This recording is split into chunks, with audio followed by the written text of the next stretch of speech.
नमस्कार दोस्तों, स्वागत है आपका इन्वेस्टमेंट फंडास में। दोस्तों, अग्नि ग्रीन पावर लिमिटेड का आईपीओ आने वाला है, तो आज हम इस आईपीओ का फुल रिव्यू करने वाले हैं। सबसे पहले देखेंगे कंपनी क्या करती है और कंपनी का क्या बिजनेस मॉडल है। सेकंड, कंपनी के फाइनेंशियल्स कैसे है और उसके ऊपर कर्जा कितना है वो चेक करेंगे। थर्ड, स्टॉक वैल्यूएशन और पीयर कंपैरिजन चेक करेंगे। फोर्थ, आईपीओ की डिटेल्स चेक करेंगे और लास्ट में हम लोग डिस्कस करने वाले हैं क्या हमें इस आईपीओ में अप्लाई करना चाहिए नहीं। तो आप शुरुआत से लेकर अंत तक इस वीडियो पे बने रहना। दोस्तों, कंपनी की बात करूं तो कंपनी एक पावर सेक्टर से बिलोंग करती है और कंपनी 1995 में जो है एस्टेब्लिश हुई थी और इनका जो मेन बिजनेस है वो है सोलर पावर। जितने भी इक्विपमेंट्स आते हैं उसका जो है इंस्टॉलेशन का, मेंटेनेंस का, इसके अलावा कंस्ट्रक्शन का जो है उनका बिजनेस है। तो अगर मैं प्रोडक्ट रेंज की बात करूं दोस्तों, तो इनके अलग अलग प्रोडक्ट रेंज है और ये जितने भी प्रोडक्ट रेंज है वो related to the solar power ही है। अगर आप इनका प्रोडक्ट देखोगे जैसे लाइटनिंग सिस्टम, तो जैसे आप देख सकते हो कि यहाँ पे एक लेडी खड़ी है और उनके घर के ऊपर जो है ये सोलर पावर जो पैनल है वो लगे हुए हैं। तो ये सभी जो सर्विसेज है ये कंपनी प्रोवाइड करती है। इसके अलावा अगर आप देखोगे तो सोलर स्ट्रीट लाइट सिस्टम, तो सोलर जो लाइट्स होती है स्ट्रीट लाइट, वो भी जो है ये कंपनी का इंस्टॉलेशन का बिजनेस है। तो काफ़ी सारे यहाँ पे न्यू प्रोडक्ट्स है solar, basically related to solar only. तो उसके अलावा दोस्तों अगर आप देखोगे तो सर्विसेज में जो है कंपनी का इंस्टॉलेशन और remote monitoring services, maintenance services. तो एक बार अगर आपके यहाँ पे सोलर पावर लग जाता है, कंपनी सोलर पैनल्स जो है वो लगा देती है, उसके बाद कंपनी जो है इंस्टॉलेशन सर्विसेज, उसके बाद मेंटेनेंस सर्विस भी जो है कंपनी प्रोवाइड करती है। और कंपनी की बात की जाए तो कंपनी एक आईएसओ सर्टिफाइड कंपनी है। तो इनके जितने भी प्रोडक्ट्स रहेंगे उसमें कभी भी जो कंपनी है वो क्वालिटी का कॉम्प्रोमाइज नहीं करेंगी। दोस्तों, अगर फाइनेंशियल्स की बात करें तो यहाँ पे जो है नंबर्स वो लैक्स में दिए है, तो मैं आपको करोड़ में कन्वर्ट करके बताऊंगा। तो मार्च 2019 में इनका जो प्रॉफिट आफ्टर टैक्स था, नेट प्रॉफिट, तो वो था 2,23,00,000।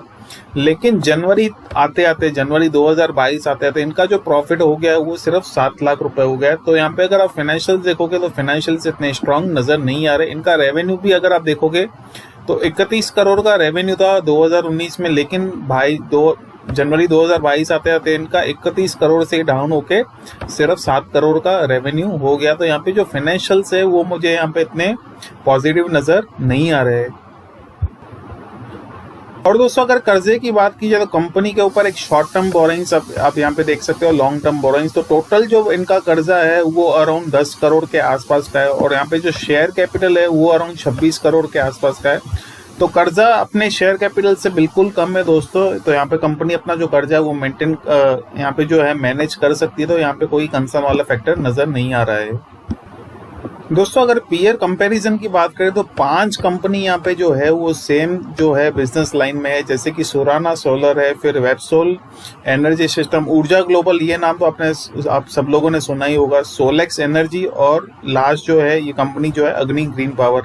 तो दोस्तों, इसके जो कंपैरिजन में ये 4 कंपनीज है। और मैं अगर दोस्तों पी रेशो की बात करूं तो सोराना सोलर और ऊर्जा ग्लोबल का काफी ज्यादा पी रेशो है, वहीं अग्नि पावर का एक रीजनेबल पी रेशो कह सकते हैं। अगर मैं कंपैरिजन में देखूं तो रीजनेबल है, लेकिन अगर मैं सिर्फ इसी कंपनी का देखूं तो अब थोड़ा अपर साइड लग रहा है। लेकिन अगर मैं कंपैरिजन करूं तो कंपैरिजन में ये जो है पी रेशो काफी जो है थोड़ा रीजनेबल यहाँ पे नजर आ रहा है।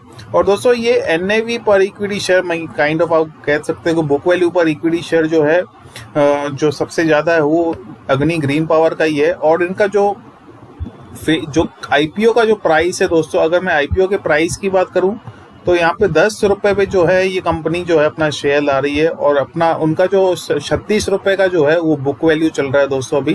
तो अपने बुक वैल्यू से कम जो है प्राइस पे ये जो है आईपीओ आ रहा है। तो उस केस में हम काफी कह सकते हैं कि काफी यहाँ पे चीप प्राइस पे हमें आईपीओ देखने को मिल सकता है।